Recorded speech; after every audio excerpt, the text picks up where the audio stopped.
bagaimana bentuk sholat pada masa Ibrahim dan Nabi Ismail. Nah, sekarang mari kita lihat. Assalamualaikum warahmatullahi wabarakatuh. Nah, alhamdulillah kita kembali lagi, kita ketemu pada episode yang sekarang episode 121. Nah, pada episode kemarin kan kita sudah mengetahui bahwa ketika Nabi Ibrahim membawa Nabi Ismail itu ke Mekah, bahwa di sana sudah ada tempat ibadah, sudah yang digunakan oleh manusia untuk berkomunikasi dengan Tuhan dengan cara-cara mereka pada masa itu. Nah, artinya apa? Di sana rumah tersebut itu disebut dengan bait. Nah, ini dapat kita lihat misalnya di surah Ibrahim kemarin ayat 37 kan sudah kita sampaikan waktu itu. Nabi Ibrahim kan membawa Nabi Ismail ke Mekah, kemudian ditinggalkannya. Nah, ketika meninggalkannya itu Nabi Ibrahim kan berdoa, Rabbana inni askantu min zurriyati, ya Tuhanku, sesungguhnya aku meninggalkan sebagian keturunanku di wa'idin khairi zi zar'in, di tempat yang tidak ada tanaman, tidak ada tumbuhan. Nah, ini yang dikatakan Nabi Ibrahim, di mana tempatnya inda baitikal muharram, ya, di dekat rumah Allah yang mulia. Nah, keberadaan rumah ini juga diinformasikan oleh Allah bahwa ya memang di Mekah itu sudah ada rumah tempat manusia beribadah yang pertama kali diberikan atau dibentangkan oleh Allah untuk manusia beribadah, sebagaimana kalau kita lihat di surah Ali Imran ayat 96. Sana dikatakan inna awwala baitin wadi'a lin-nas lalladzina bi Bakkah. Nah, sesungguhnya rumah yang paling awal yang dibangun oleh Allah itu ada di Bakkah, tempat yang mubarakah, tempat yang penuh berkah, wa hudan lil alamin, dan bisa dijadikan sebagai petunjuk. Nah, dengan perkataan lain, sebelum Nabi Ibrahim dan Nabi Ismail ini ke Mekah, berarti di sana sudah ada situs, sudah ada tempat manusia berkumpul, baik dia sebagai pusat-pusat untuk saling bertemu, saling berkomunikasi, maupun tempat-tempat mereka untuk berkomunikasi kepada Allah dengan cara-cara mereka sendiri pada masa itu. Nah, kalau kita lihat berdasarkan informasi sejarah pada masa itu, nah, cara mereka beribadah itu yaitu dengan meletakkan batu di atas pondasi. Nah, diletakkanlah batu di atas pondasi. Nah, batu yang diletakkan inilah yang kita kenal dengan sekarang Masjidil Hajar Aswad. Nah, jadi ada pondasi batu diletakkan, terus ada batu lain yang diletakkan di atas pondasi itu. Nah, inilah yang digunakan sebagai simbol, sebagai petunjuk, sebagai tempat ini yang untuk mereka beribadah. Nah, tempat inilah yang diperintahkan oleh Allah kepada Nabi Ibrahim, kepada Nabi Ibrahim agar agar dibersihkan. Nah, jadi Allah memerintahkan agar dibersihkan. Nah, oleh sebab itu Allah menginformasikan juga kepada kita di surah Al-Baqarah ayat 127 kan di sana dikatakan wa is yarfa'u Ibrahimul qawa'ida minal baiti wa Ismail. Jadi ingatlah ketika Allah menyuruh meninggikan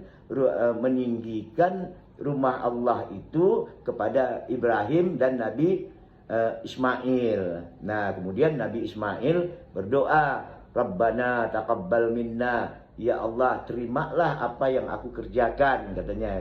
Yang dikerjakan, yang ditinggikannya oleh Nabi Ismail ini.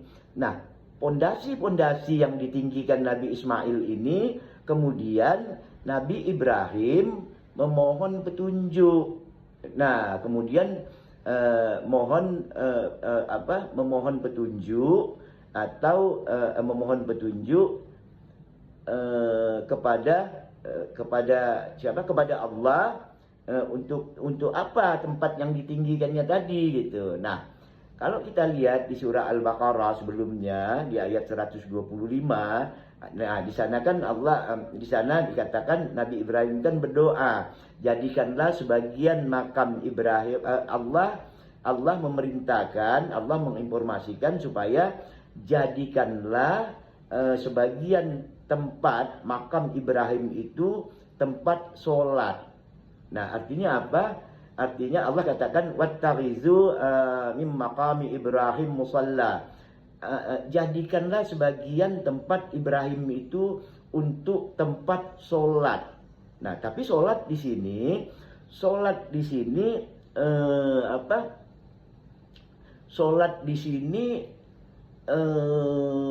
bukan artinya secara ritual seperti yang kita kenal sekarang, tapi sholat di sini bermakna adalah tempat berkomunikasi antara manusia dengan Allah. Makanya dikatakan oleh Allah itu untuk dijadikan sebagian makam Ibrahim untuk dijadikan tempat musola.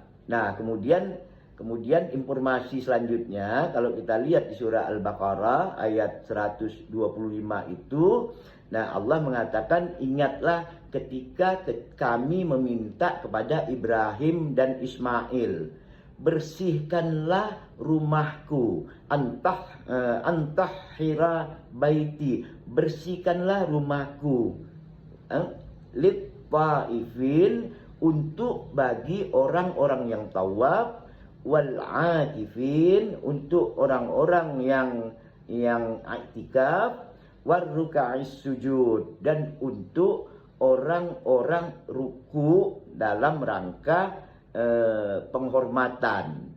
Nah, jadi artinya apa? Artinya sebelum Nabi Ibrahim dan Nabi Ismail itu datang, jadi di sana orang-orang sudah melakukan ibadah dalam bentuk apa? Dalam bentuk tawaf, dalam bentuk i'tikaf, dan dalam bentuk ruku. Nah, oleh sebab itu ketika Nabi Ibrahim selesai meninggikan taruhlah kita katakan meninggikan Ka'bah. Nah, setelah selesai mereka meninggikan Ka'bah itu, terus Nabi Ibrahim itu berdoa kepada Allah, minta petunjuk bagaimana cara beribadah di tempat yang sudah ditinggikan oleh Nabi Ibrahim dan Nabi Ismail ini. Nah, doa ini dapat kita lihat, doa Nabi Ibrahim dan Nabi Ismail ini dapat kita lihat di surah Al-Baqarah ayat 128. Nah, di sana dikatakan wa irna, tunjukkanlah kepada kami manasikana, dan bagaimana cara manasik. Manasik itu bagaimana cara, bagaimana metode, atau bagaimana bentuk beribadah. Artinya dalam konteks di sekitar wilayah yang sudah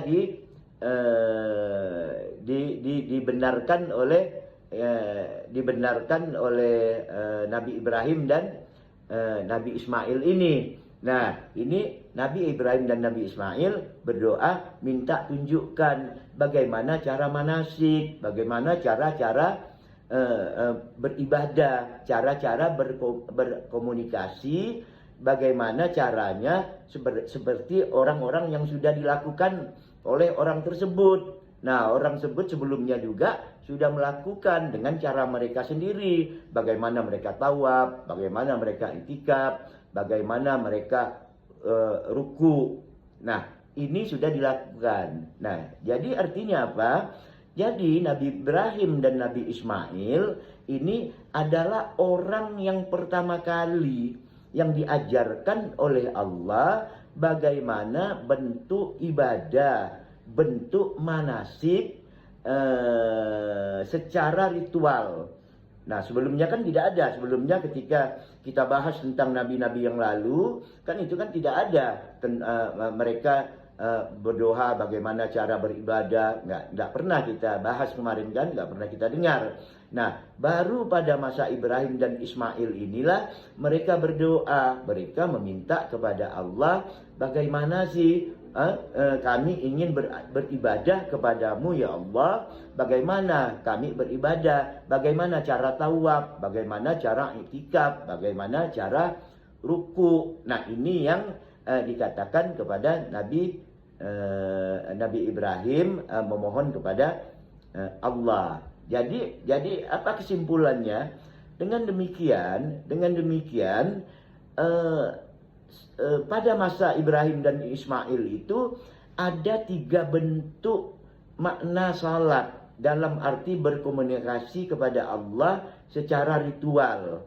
Nah, yaitu bentuknya itu melalui ada yang tawaf, dia keliling Ka'bah, ada juga yang iktikaf, berdiam diri dan duduk, ada juga ruku dalam arti yang sebenarnya yaitu menundukkan kepala atau menundukkan badan sebagai tanda penghormatan kepada Allah. Jadi pada masa itu belum kita kenal bentuk sholat seperti yang kita laksanakan hari ini. Tapi bentuk sholat pada masa Nabi Ibrahim dan Nabi Ismail itu adalah yang pertama kali perintah Allah dan pertama kali dimohon Nabi bagaimana cara manasik, bagaimana cara melaksanakan ibadah dalam bentuk ritual. Nah, dalam konteks inilah hari ini kita mengenal kata manasik itu sebagai manasik haji. Nah, kita bagi yang naik haji itu kan sering dikatakan mereka melaksanakan manasik haji. Artinya bagaimana tata cara melaksanakan haji. Tapi pada masa Ibrahim dan Ismail ini belum ada istilah haji. Yang ada hanya istilah bentuk ibadah yang namanya tawaf, yang kedua namanya iktikaf, yang ketiga namanya ruku. Nah, mudah-mudahan ini dapat dimengerti. Nanti kita akan bahas mengenai hal-hal lain lagi yang seputar apa kata Tuhan, apa informasi Tuhan, dan apa kata manusia, apa informasi manusia yang diberikan kepada kita. Jangan sampai informasi dari manusia yang sampai kepada kita bertentangan dengan informasi dari Tuhan yang sampai kepada kita. Saya kira mudah-mudahan mohon dimengerti. Assalamualaikum warahmatullahi wabarakatuh.